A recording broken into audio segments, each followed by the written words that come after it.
Soy Andrea Arce Blasco, de la Falla San Vicent Marvà, sector La Roqueta Rancapins, y soy maestra de educación infantil.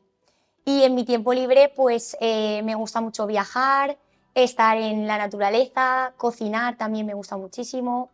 Y la verdad que, bueno, mi mayor hobby podría decirse que son las fallas y pasar tiempo en mi comisión. Soy fallera de toda la vida, de hecho prácticamente podría decirse que nací en la falla. Mis padres, antes de que naciéramos mi hermana y yo, nos inscribieron en la comisión antes incluso de saber nuestros nombres y la verdad que la sangre fallera corre por mis venas.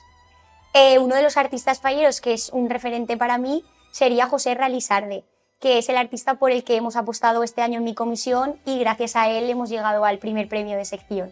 La indumentaria valenciana me parece una auténtica joya, me parece que son trabajos de artesanía magníficos.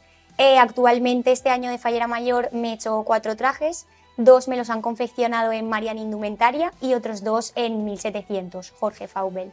Mis falleras mayores de Valencia referentes podrían ser Marina Civera, Raquel Alario y también la de este año María Estela Arlandis, que me parece que la verdad que lo ha hecho increíble.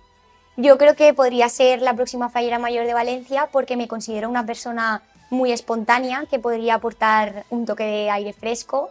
Creo que soy muy cercana con la gente, tengo buen don de palabra y creo que tengo un carisma especial.